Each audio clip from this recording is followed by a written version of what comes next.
Hi, I'm Bianca, and I'm a level 1 chef.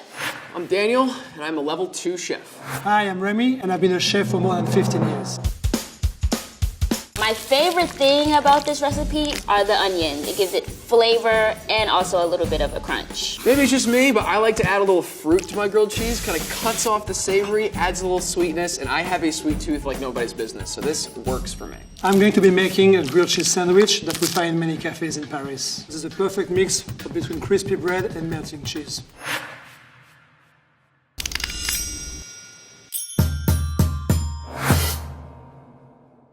First up, the bread.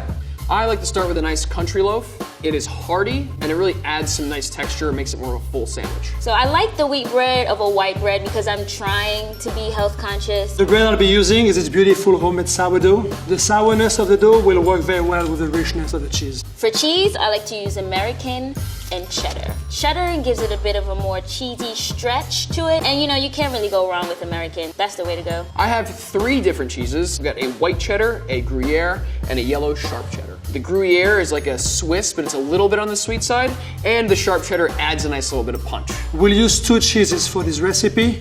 We're using Emmentaler and some Parmesan cheese. Emmentaler will be the bulk of the sandwich. We will slice it, it will melt with the heat, and the Parmesan cheese will just bring a little bit of saltiness. I don't like the packaged slices. Doesn't look good, doesn't taste good, feels artificial and fake. I don't mind using the American singles because it's easy. I'm going to be putting some prosciutto color into my sandwich. I'll also be making a bechamel sauce. It's a traditional French milk and cheese sauce. I'll be making mine a little thick today. First, I'm going to melt some butter in my Dutch oven. I'm putting my burner on medium heat. I don't want to burn the butter.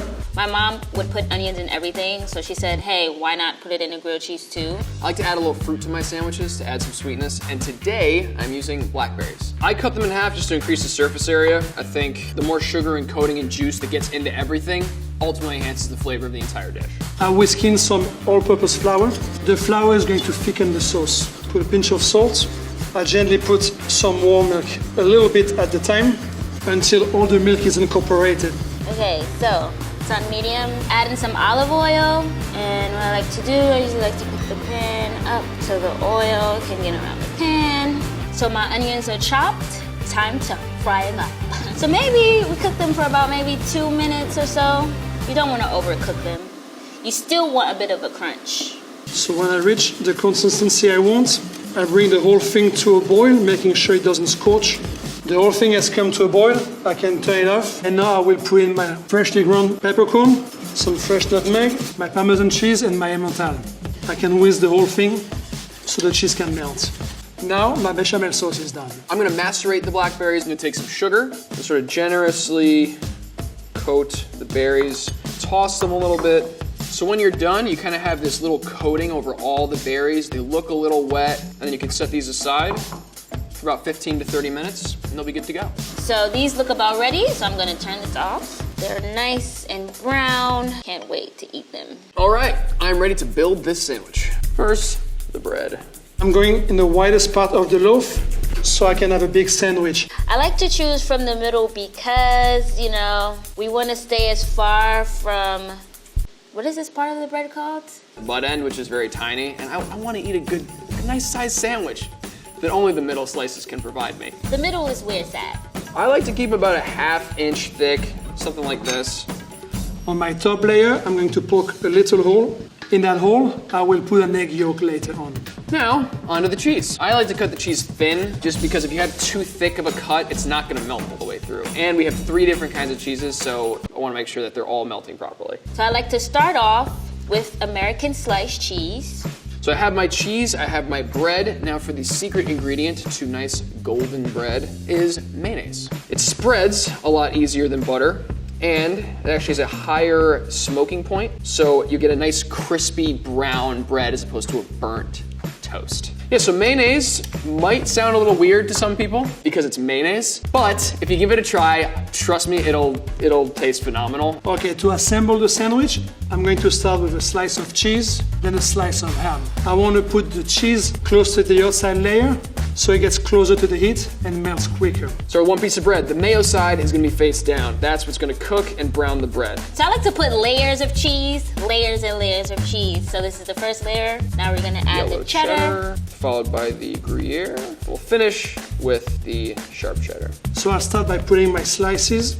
I don't want anything over the edges. It would burn later on. I don't really mind if the cheddar spills out on the sides because it's really about the center that counts. I got all my cheese down, time to add the onions. Yeah, I'll just scrape them on. I'm going to be putting some prosciutto color into my sandwich. The prosciutto should be cut very, very thin. It brings out more flavor. And now I'm gonna take the macerated blackberries, and that is going to go on top. So let's put the final piece of bread. Yes, that's a squish.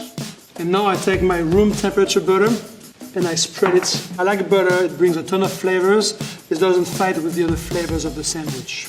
And since I'm going to sear the sandwich on both sides, I also spread butter on the other side. Now it's time for this grilled cheese to get grilled. I am going to heat up a cast iron skillet. I like to use cast iron just because it looks nice. I like using a non-stick pan. I don't really know if the flavor is any different with a non-stick pan, but I know that the cleanup is much easier. We're gonna add the butter and we're gonna move the butter around because it looks good. So I am looking for the butter to bubble, but not turn brown. If it turns brown, then your pan is too hot. You don't want to go too low, the sandwich will become soggy. So first, you take your loaded end, you put that mayo side down. I start searing my sandwich, whole side down. And the top slice, also mayo side down on the other side. I guess now we just wait until it starts sizzling. I heard that little searing noise, this is good stuff. The sandwich is ready when it's nice and golden brown on all sides. This side is starting to brown a little bit, so I'm gonna take the side that has no toppings on it and I'm gonna flip it over the top here. It's brown now, we can flip it. Oh! So you wanna cook like, I would say 4 to 5 minutes per side. So I usually like to cook one side for about 1 to 2 minutes. Cheese is not really melting, man. The whole is looking good. I can see that my cheese is melting. The whole thing is getting warm on the inside. The bread is crispy. I can check the other side. Waiting for the sandwich to be done is always the hardest part. Salivating. It smells so good. Both sides are done. I will be spreading my bechamel, making sure I don't put anything on top of the whole. Now I'm going to put this whole thing under the broiler. The cheese is draping over the sides here. Now, hopefully the cheese melts. That's also the hard part. My sandwich has just come out of the broiler. The cheese is puffy, it's melted. And now the final touch, I will put my yolk on top and go to the broiler just to warm it up. That, my friends, is about done. We're gonna turn off the burner. Now we're gonna take the sandwich from the pan. We're back from the broiler.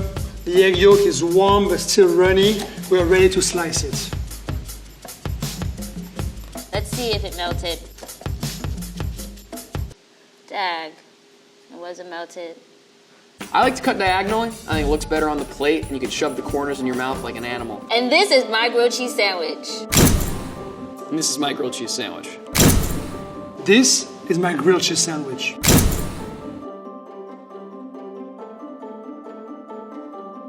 Let's go.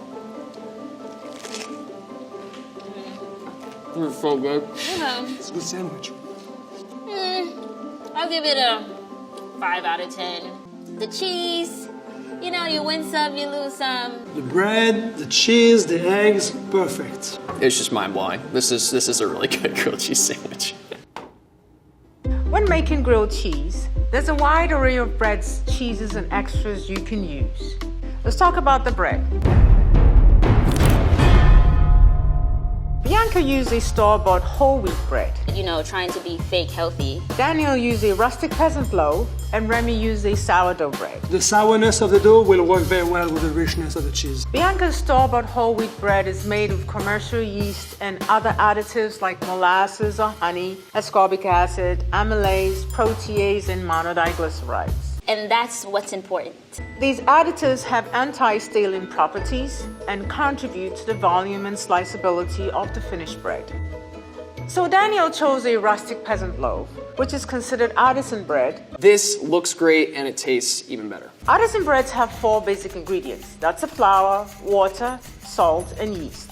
Remy's sourdough is made of a levain pre-ferment of flour and water and a pinch of yeast. The yeast produces carbon dioxide, which through fermentation leavens the dough, while bacteria produces lactic acid that contributes to its signature tangy sour flavor. The sourness of the dough will work very well with the richness of the cheese. Bianca used a combination of American and cheddar cheese. Cheddar cheese is relatively hard and has more flavor than American depending on the aging process. I love cheddar cheese. It smells so good. American is a smooth and creamy processed cheese, mild and salty in flavor, with a medium firm consistency. And you can't really go wrong with American. Daniel used Gruyere cheese and white and yellow cheddar cheeses.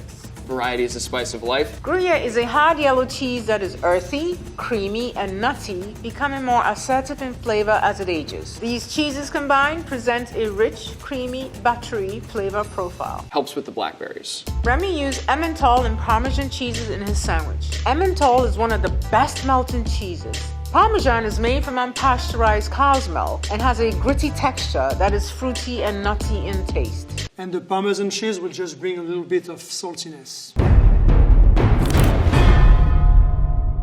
Bianca sauteed onions to add to her sandwich. I love onions. During sauteing, the reaction and breakdown of sugar molecules in the onions caused them to caramelize, developing a sweet flavor that complemented the cheeses. Daniel chose to include macerated blackberries. I know some people do apples or pear slices. The sugar extracted water from the blackberries, softening their fibers and bringing out the sweetness. Remy added prosciutto, bechamel sauce, and an egg yolk to his dish. Bechamel sauce is a combination of equal parts of fat and flour blended together to form a roux. A lot of time it's used in pasta dishes. The addition of an egg yolk in Remy's sandwich gave it a rich flavor and a layer of velvety texture. Bianca used a non-stick frying pan. Daniel and Remy used a cast iron skillet. I like using cast iron, it's convenient, it's pretty, has a very good heat retention. And Remy finished off her sandwich under a broiler. Frying pans can heat up extremely fast due to a reduced thickness and shallow design. Since Bianca cooked her sandwich on high heat, her bread became fully toasted before the heat was able to completely melt her cheese. Maybe next time. Cast iron skillets have a high volumetric heat capacity, meaning once heated, they stay hot. They also expel a lot of heat energy from their surface. Therefore, foods cook evenly and can create a good all-around sear. Bianca added butter to her pan, creating a surface area with creamy brown buttery notes. Heating it for too long can burn the butter and make it acrid in taste. Butter can also unfortunately lead to oily sandwiches. Daniel smeared mayonnaise on his bread before adding it to a heated skillet. To be completely honest, there's personal preference. The addition of mayonnaise does not leave the bread oily on the surface. It creates a barrier allowing for a more even heat penetration and a better handheld sandwich. When making grilled cheese, there are countless ingredients you can use to make a delicious sandwich. Just make sure you're taking your cooking medium and methods into consideration. Go me. Nice job. Pat on the back. Knock that out.